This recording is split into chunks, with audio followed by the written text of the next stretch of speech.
In our first reading today, there was a man, not even important enough to give a name, who was disabled from birth and had never walked.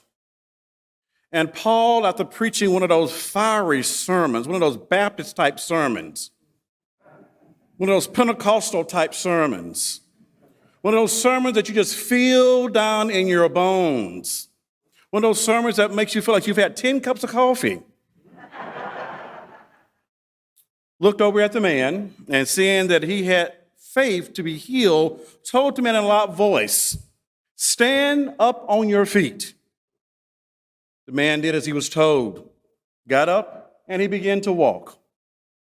Lystra, a city in Turkey where this story takes place, mentioned 6 times in the New Testament, Paul the apostle told the disabled man to get up. Now, he didn't ask him what had happened. He didn't ask him about his family heritage, didn't ask him about his family lineage. He didn't ask him anything. No questions, nothing. He just said, "Get up." Now, the onlookers, there's always onlookers there in every situation, after witnessing this wonderful miracle, thought that the gods themselves, Zeus and Hermes, had come among them to deliver this healing moment. The Apostles Paul and Barnabas were quick to tell folks that no God had come and done this deed. It was us, mere humans, seeing the faith of someone else, seeing what others had not seen in him. We just told him to do what he always wanted to do, walk. The apostles were basically saying, we are just regular old folks proclaiming to you good news so that you may turn from idol worship and dead gods to a living God that can see us for who we are and help us to unleash our full potential. Now, I believe that sometimes people see in us what we can't see in ourselves. I believe that sometimes people can affirm good for us when we can't affirm anything for ourselves.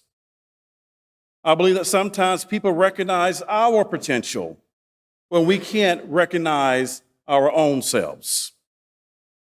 I believe our lifeless theologies can hold us back, and we can benefit from letting our idols go and experiencing a divine presence that never lets us go. And sometimes we need to be told to get up because someone sees something in us and they don't want us to fall short of our full potential. Now, I can't tell you the number of times I have told myself that I can't do something because it appeared to be too difficult, only to have someone whisper in my ear, "You got this." For all that we may be going through today, maybe that is just the word of encouragement that we need to hear in this very moment. However the situation may turn out, you got this. We need one another to be encouragers. We need to remind one another, you got this. We need one another when our burdens are too heavy for us and we feel like maybe we just can't go on. We need someone to encourage us and tell us it will be all right. And you know what? You got this. As I thought about our reading for today, Genesis 18:14 came to mind. And it's a story that is about a very old couple that God had promised to bring Abraham and Sarah a son. The story says that Sarah laughed at the idea that God would give her a son in her old age. Abraham and Sarah thought it impossible, but the story is there. They're thinking about, we're too old for this. But there's a question that is posed in this story that says, is there anything too hard for God? Is there anything too hard for God? It's a rhetorical question. The answer is obviously no. Nothing is too hard for God.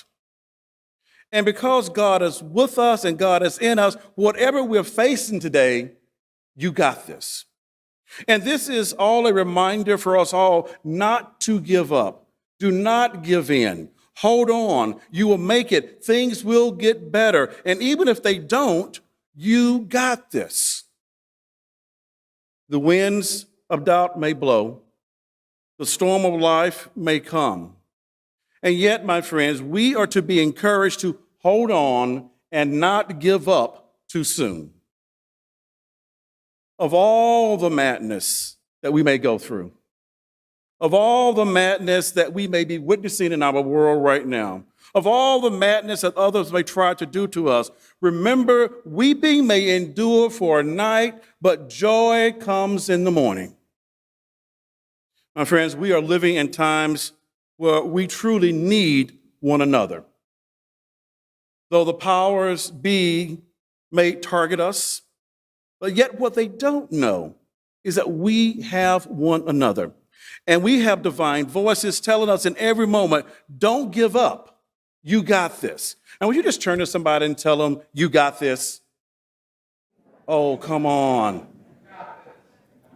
Turn to somebody, even if you're sitting by yourself, tell yourself, you got this. You got this. You got this. Matthew's gospel today reminds us of the importance of being a welcoming community. And it's not the reward that matters. What is important is the act of welcoming someone and how we offer hospitality. What I hear Jesus and Matthew's gospel saying today is anyone who receives you receives me.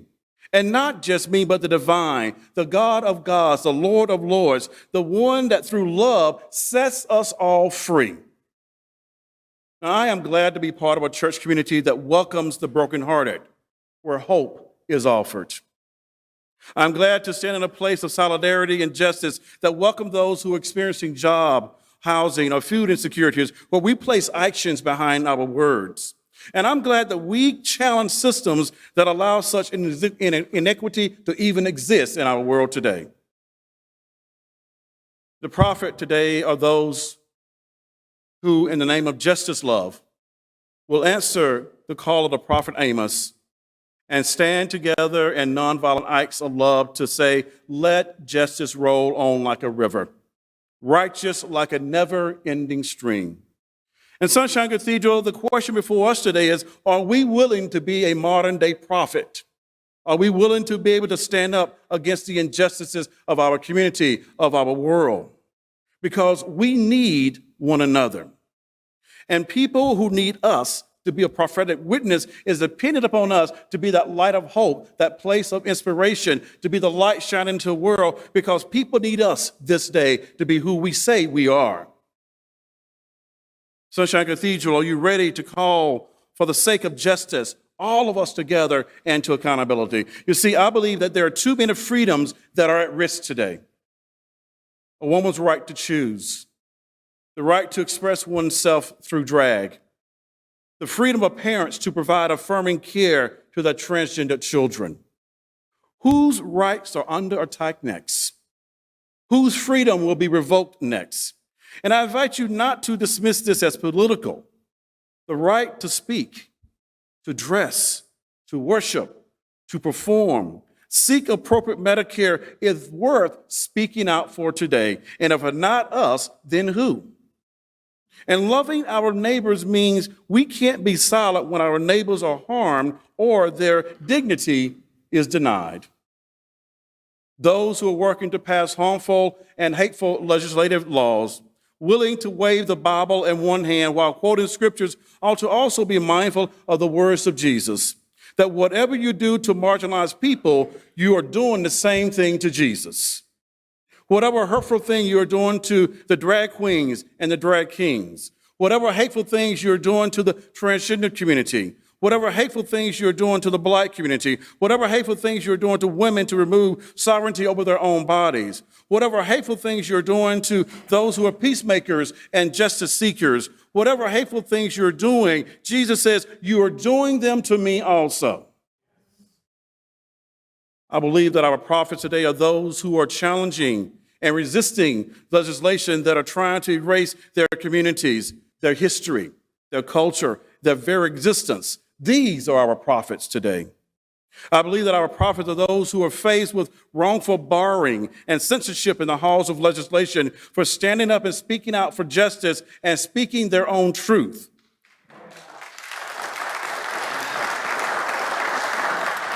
I believe that the prophets are the ones who answer the call from the prophet Micah when he says, "O mortal, what is good and what is required of you? Only to act justly and to love mercy and to walk humbly with your God." In the words of Maya Angelou, "I come alone, but stand with thousands."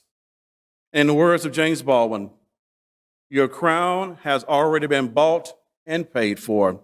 All you have to do is put it on."